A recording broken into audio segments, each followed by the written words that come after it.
Supplement کرتی ہیں یہ ساری باتیں. نہ صرف یہ بلکہ چند دن پہلے آپ نے ہمارے D G I S P R کی گفتگو بھی سنی تھی. انہوں نے بھی آگے اینٹ کا جواب پتھر سے دینے کا, اور میں ایکسپیکٹ کر رہا ہوں کہ by the time this podcast will be published. پانی پاکستان کی ریڈ لائن ہے. فیلڈ مارشل سید عاصم منیر نے کہہ دیا 24 کروڑ پاکستانیوں کے بنیادی حق پر آنچ نہیں آنے دیں گے. کشمیر کا سودا ممکن نہیں, ہم کبھی کشمیر کو بھول نہیں سکتے. فیلڈ مارشل سید عاصم منیر نے کہا. انہوں نے کہا کہ چونکہ پاکستان ایک ایگریرین ایگریکلچر سوسائٹی ہے, ہمارا تمام دار و مدار جو ہے وہ پانی کے اوپر ہے, اور ظاہر ہے یہ سچویشن ہمارے لیے ان ایکسیپٹیبل ہے. ہمیں کہا گیا کہ پانی بند کرو گے تو ہم تمہارا سانس بند کر دیں گے. یہ ناظرین تازہ ترین خبر ہے. بھارت سے آنے والے دریائے چناب کے بہاؤ میں 54,000 کیوسک کی بڑی کمی.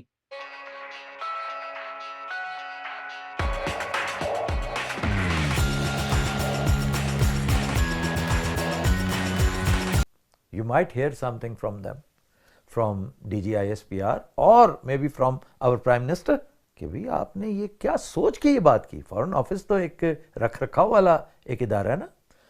تو DGISPR کہتے ہیں کہ تم ہمارا پانی بند کرو گے, ہم تمہارا سانس بند کر لیں گے. اب یہ بھی بات بڑی عجیب و غریب ہے. دیکھا جائے تو یہ انہی کا انداز ہے, مودی کا انداز. آپ کو یہ بات, میں انہیں ہمیشہ منع کرتا ہوں کہ وہ بات کرو جو پوری کر سکو. اب یہ بات انہوں نے 3 دن پہلے کی ہے, آج انہوں نے پانی بند کر دیا. یار 7:30 بند کرو, ذرائع کرو. آپ نے تو کہا ہے کہ سانس بند کر دیں گے. بلکہ وہ تو یہ بھی کہہ رہے ہیں کہ وہ حافظ سعید نے بھی یہی تقریر کی تھی. حافظ سعید کے ایگزیکٹلی یہی الفاظ ہیں, تو ہمارا پانی بند کرو گے, ہم تمہارا سانس بند کریں گے. دیکھا جائے تو اٹ از آور پالیسی کہ بھئی ہماری لائف لائن ہے وہ, تم اس پہ پیر رکھو گے تو ہماری شاہ کاٹو گے, تو ہم وہ نہیں کاٹنے دیں گے تمہیں. تو یہ بات بھی آج ہوئی.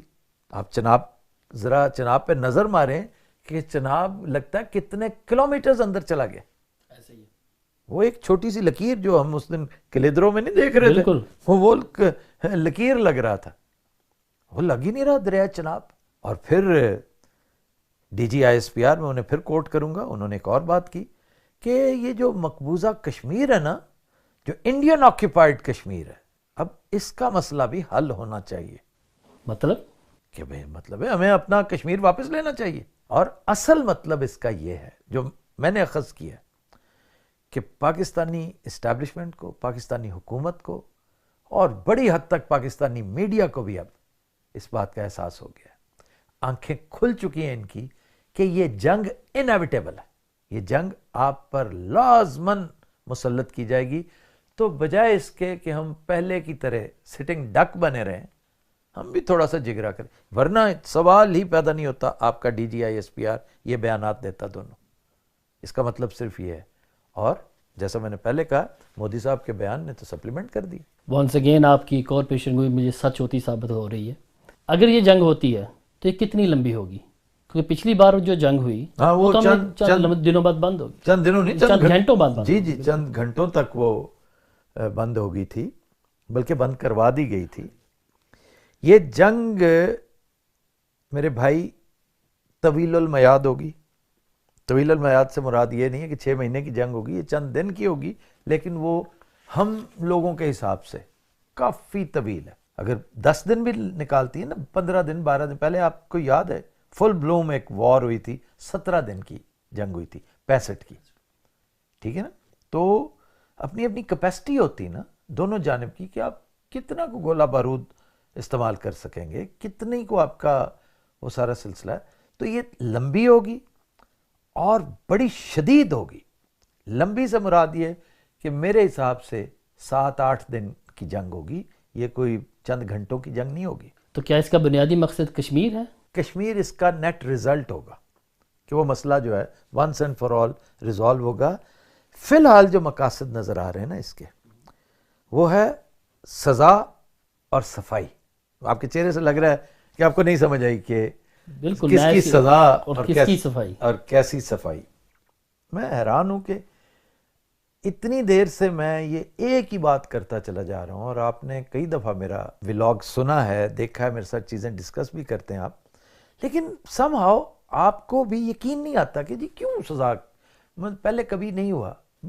اب اسی قسم کی پوزیشن جو ہے وہ جنرل عاصم منیر نے اسٹاف کالج میں لی جب انہوں نے کہا ہم ہندوستان کی ہیجمنی و بالادستی کو قبول نہیں کریں گے اور ہمارے خلاف جو چیز ہو رہی ہے یہ ہائیڈرو ٹیررزم یا واٹر ٹیررزم ہے and that is in acceptable, اور اشارہ ان کا یہ ہے کہ ہم اس کے اوپر لڑ سکتے ہیں۔ اب جو سگنل ایمٹ کر رہا ہے انڈیا کے لیے وہ یہ ہے کہ پانی کا مسئلہ ہمارے لیے بہت ہی نازک ہے، اس کے اوپر جنگ بھی ہو سکتی ہے۔ اب کیا واقعی اس میں جنگ ہوگی؟ مطلب بہت سے لوگ، بہت سے نوجوان بڑی اس میں یعنی تیزی دکھاتے ہیں اس کے حوالے سے، بہت سے ٹی وی اینکر ہیں وہ کہتے ہیں پاکستان حملہ کر دے گا ڈیمز وغیرہ کے اوپر۔ اس میں کوئی شک نہیں ہے کہ نریندر مودی کی جو پوزیشن ہے ان کی حکومت کی وہ بڑی اگریسو ہے، اور پہلگام کی جو ٹریجڈی ہوئی اس سے پہلے بھی وہ مسلسل پاکستان کو فورس کر رہے تھے کہ انڈس واٹر ٹریٹی کو ری نیگوشیٹ کیا جائے اور ایک نئی ٹریٹی کے ذریعے 1960 کی جو ٹریٹی ہے اسے ریپلیس کیا جائے۔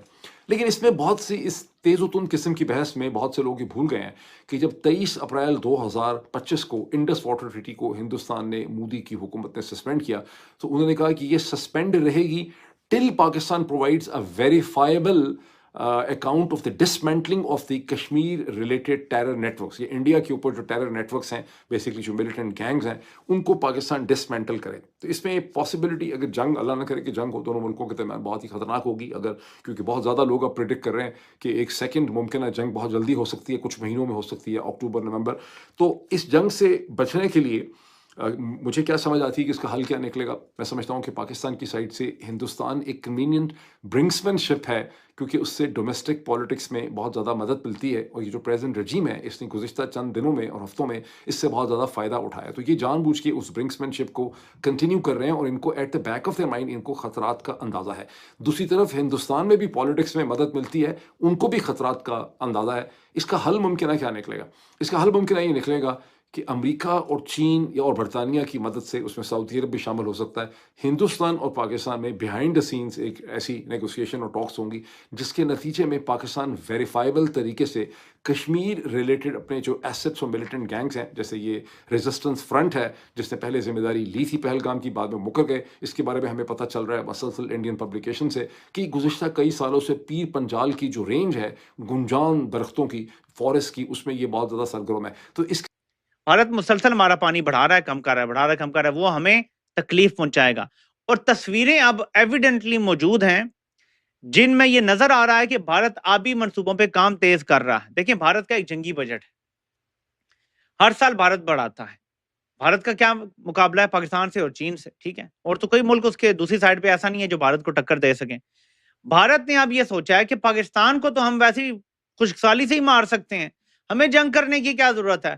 تو بھارت اب اپنے آبی منصوبے تیزی سے بنائے گا، بھارت پاکستان کا پانی روکنے کی کوشش کرے گا، اور اس کے بعد آپ صورتحال دیکھ سکتے ہیں۔ اگلا حملہ میں نیوی پہ کریں گے، ہمارے آفتاب اقبال صاحب بھی اس پر چڑھ دوڑے ہیں جی کہ بہت کچھ ہونے جا، وہ ایسا اشارہ دے رہے ہیں جیسے کہ بس ایٹمی جنگ ہونے جا رہی ہے۔ میں ریکویسٹ کروں گا ان سے کہ پلیز اس طرح کی باتیں نہ کریں۔ ابھی ایک ڈکٹیٹر کو اپنی مدت ملازمت میں توسیع چاہیے، وہ نہیں چاہتا کہ نومبر میں کوئی کویسچن ہو، اس کو توسیع تو نہیں خیر ملی ہوئی ہے اس کو 27 تک، لیکن پھر بھی کویسچن ہو سکتے ہیں، تو اس طرح کا بیانیہ پلیز نہ بنائیں۔ بڑا ظلم ہوا ہے اس قوم پہ، کوئی بھارت کا دماغ نہیں خراب کہ وہ ایٹمی حملہ کرے گا، بھارت تابکاری سے بچ جائے گا یہاں ایٹمی حملہ ہوتا ہے، کیا پاکستان وہاں حملہ کرے گا ایٹمی، پاکستان تابکاری سے بچ جائے گا، اس خطے کے سارے ممالک مٹ جائیں گے۔ دیکھیں وہ آج سے 70-75 سال پہلے یا 80 سال پہلے ہیروشیما اور ناگاساکی پہ ہوا تھا، ان بموں کا آج کی بموں سے کوئی مقابلہ ہی نہیں، وہ بہت چھوٹے تھے، ان کی طاقت بہت کم تھی، آج کے تو بہت بڑے بم ہیں۔